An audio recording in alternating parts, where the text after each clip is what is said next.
Fala aí, galera, nono ano, como é que estão vocês? Espero que vocês estejam muito bem, tanto vocês como seus familiares, guardados aí pela bondosa mão do nosso Deus.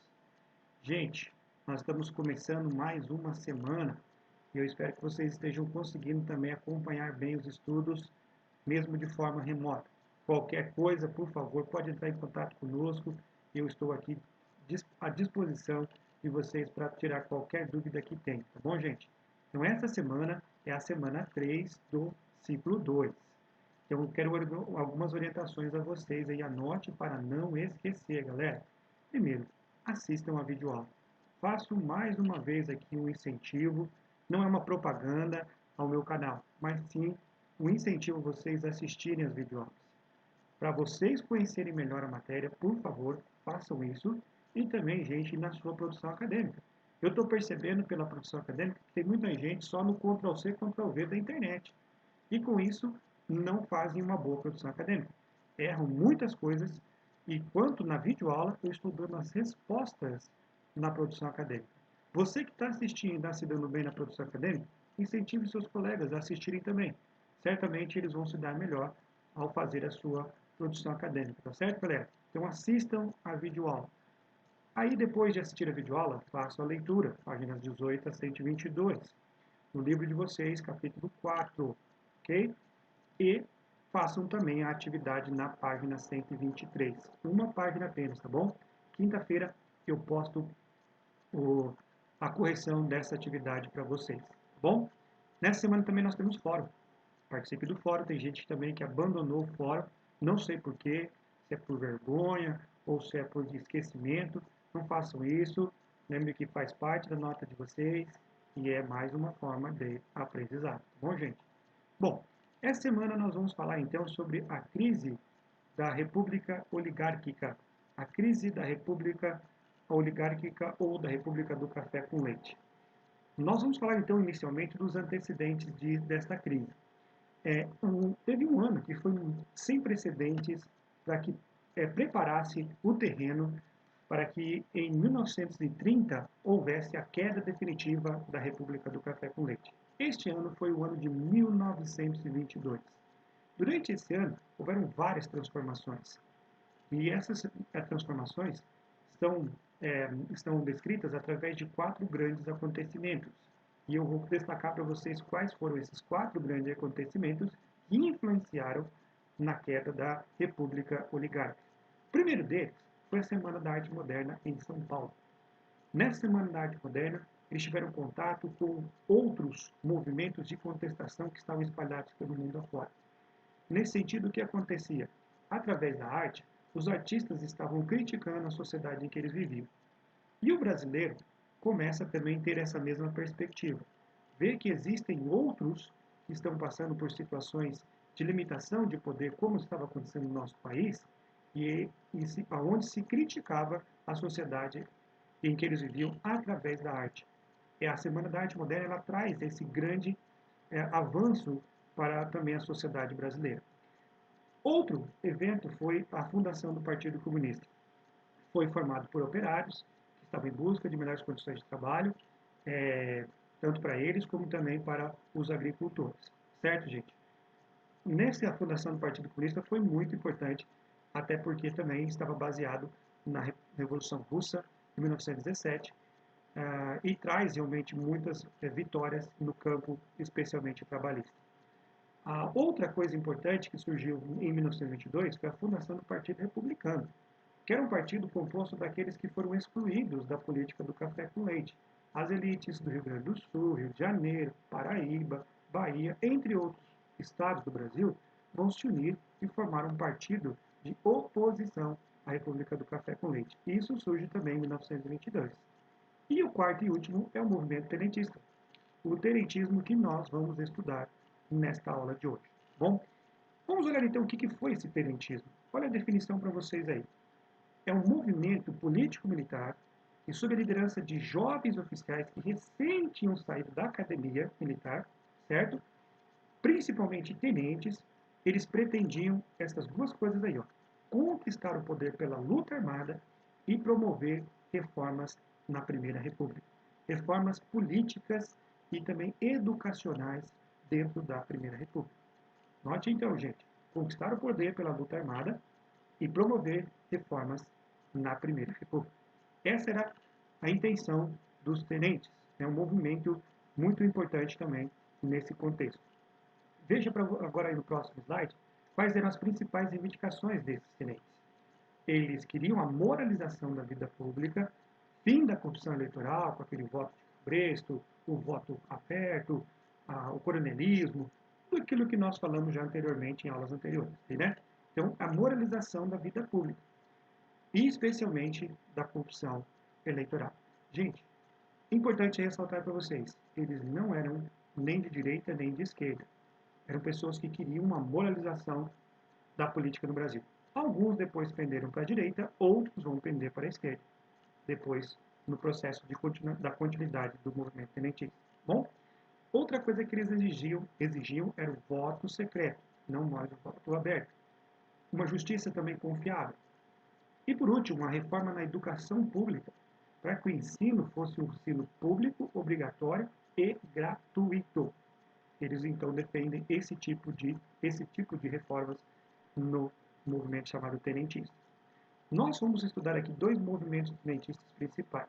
O movimento do 18 do Forte e também a Coluna Prestes. Vamos então falar do 18 do Forte. A revolta do 18 do Forte, ela acontece em 1922. E ela acontece em meio a uma campanha eleitoral para a presidência da República do Brasil. Os candidatos à presidência naquela época eram Arthur Bernardes, que tinha o apoio da política do café com leite, e do outro lado, o opositor era Nilo Peçanha. Ele era candidato justamente daquela oligarquia que foi excluída, que nós falamos lá, que formou o Partido Republicano. Então nós temos esses dois tentando concorrer à presidência. Os tenentes, os jovens tenentes, vão apoiar de uma forma mais próxima ali Nilo Peçanha. É o que vai acontecer aí. O que acontece nesse momento? Em junho de 1922, no Correio da Manhã, tem um artigo. E esse artigo foi dado como autor a esse artigo o Arthur Bernardes. Não se tem certeza. Arthur Bernardes ele nega até o último que foi ele que escreveu. Dentro desse artigo, haviam violentas críticas e insultos ao exército brasileiro, em especial a esse movimento novo, que era o movimento dos tenentes. Então, isso gerou uma insatisfação muito grande no meio militar, ao ponto de que o clube militar manifestasse, através de protestos e de escritos, publicamente o governo brasileiro. E o que vai fazer o governo brasileiro? Ele vai mandar fechar o clube militar e prende o seu presidente, Hermes da Fonseca. Lógico que essa atitude do governo não vai ser bem aceita pelos militares. E aí, em 5 de julho de 1922, os tenentes de diversos quartéis se amotinam e passam a liderar uma grande revolta. Várias dessas revoltas foram controladas pelo governo rapidamente. Porém, a última delas, e mais forte, acontece no Forte do Copacabana, no Rio de Janeiro, onde 17 militares e um civil se amotinam e se mantêm firmes contra o governo. O governo responde o seguinte: ou vocês se rendem, ou nós vamos arrebentar com vocês, vamos detonar vocês. Só que esses 18, eles vão heroicamente resistir e vão partir para a luta corporal. Comandados por Siqueira Campos, eles vão sair às ruas e vão lutar. Infelizmente, desses 18, somente 2 vão sobreviver: o Siqueira Campos e o Eduardo Gomes. Esse momento que ficou conhecido como Revolta do 18 do Forte. Acho que vocês já entenderam por que o nome 18 do Forte, né?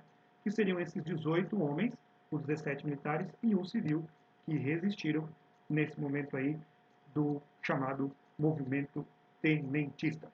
Ok, gente? Beleza? Muito bem, aí vocês verão algumas fotos deles na rua mesmo, partindo para a luta no Forte de Copacabana, ok? E o próximo movimento é a Coluna Prestes. Algumas rebeliões vão acontecer 2 anos depois, uma no Rio Grande do Sul e outra grande em São Paulo. Em São Paulo, foi comandada pelo general Isidoro Dias Lopes, junto com um tenente chamado Juarez Távora. Na época, Nilo Peçanha vai apoiar a esses dois que vão lutar uma luta armada contra o governo. E ela vai eclodir, olha só, veja bem, no mesmo dia 5 de julho, que houve também a 18 do Forte, vai eclodir essa revolta em São Paulo. Uma grande revolta, eles vão fazer barricadas nas ruas e assim protestar contra o governo. Inicialmente o governo de São Paulo recua, mas ele volta com tudo. E com tropas agora a seu favor, Isidoro Dias Lopes ele pensa bem e pensa, olha, nós não vamos conseguir resistir, e então eles decidem abandonar a cidade de São Paulo. E partem para encontrar um outro movimento que vinha do sul. Esse movimento bem armado agora, ele vai para o sul, fica conhecido como Coluna Paulista. E do sul para o norte vinha a Coluna Prestes, liderada pelo capitão Luiz Carlos Prestes.